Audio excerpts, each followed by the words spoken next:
Under this same model, we have the implementation of sandbox frames. Now, sandbox frames are extensions of the iframe behavior that allows for additional restriction on embedded documents, such as allow scriptings, allow forms, and allow sim origins. Allow scripts prevents embedded documents from performing denial service attacks, opening browser dialogues, or employing any other complex automation of page.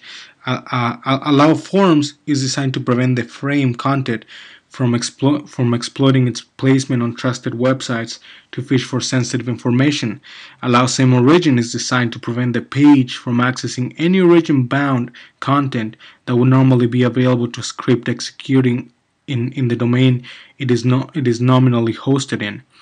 The conclusion of allow same origin removes the synthetic origin and permits same origin data access.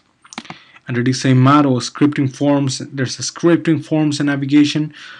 This is fairly intuitive and is safe and is safe to use because their vulnerability because of their value is diminished only by the need to disable all plugins whenever the sandbox attribute is used.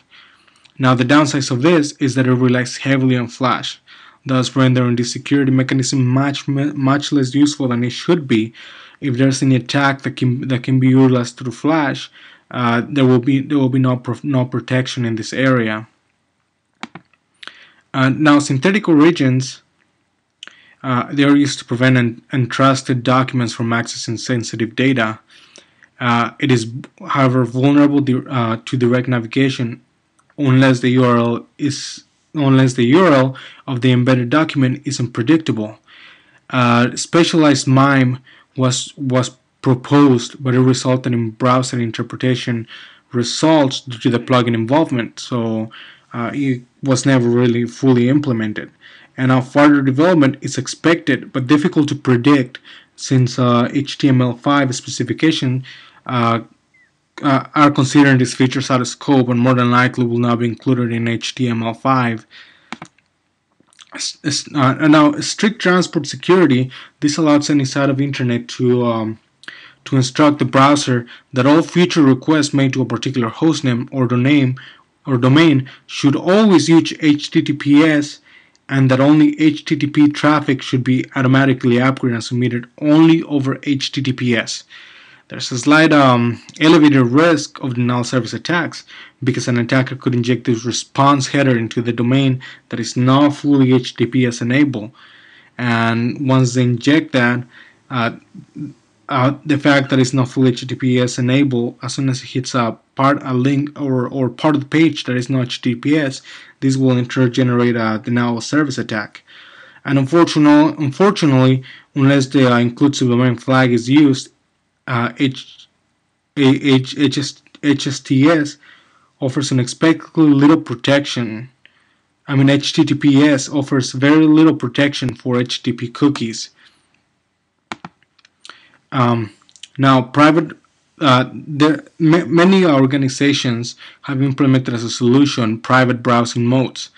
This is non-persistent browsing sandbox. It's isolated from the main browser sessions, which is completely discarded as soon as the last private browsing window is closed. This is a good model, don't get me wrong, but it's suitable only for preventing casual data disclosure to other non-technical users of the same machine, and even that goal is sometimes difficult to achieve.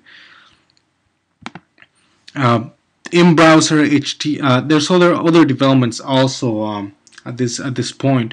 In browser HTML sanitizer, for example, it is a good alternative that would equip web browsers with a robust tool to make the boundaries of an attacker's applied string and restrict behavior or appearance of the embedded payload without having to escape or sanitize.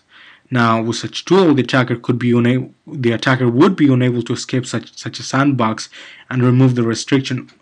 Only the restriction on scripts without guessing the correct value of the randomly generated token boundary.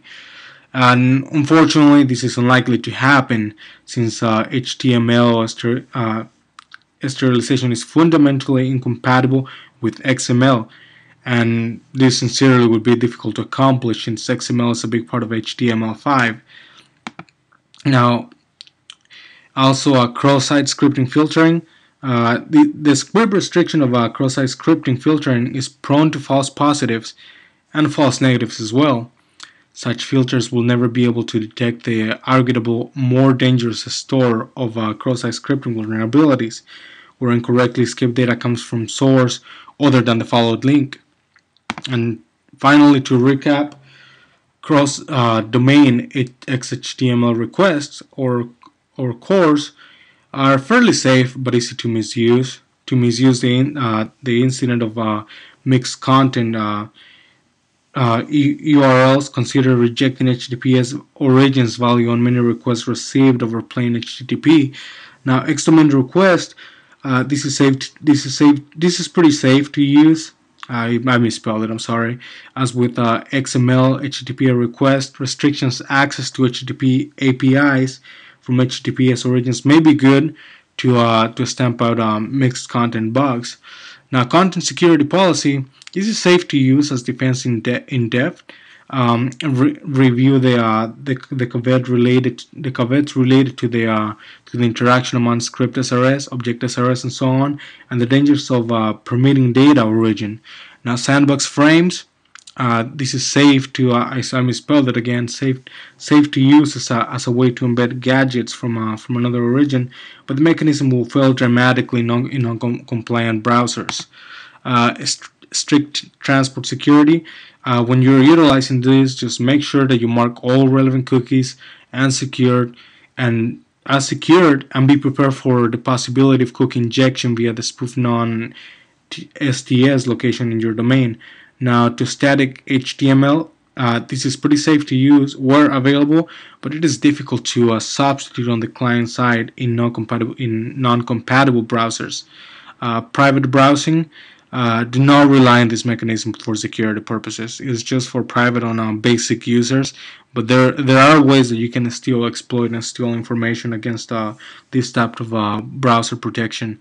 Now, cross-site filtering always explicitly specific to cross-site protection, and do not rely on this mechanism for security purposes either. It has been a pleasure, and thank you for watching.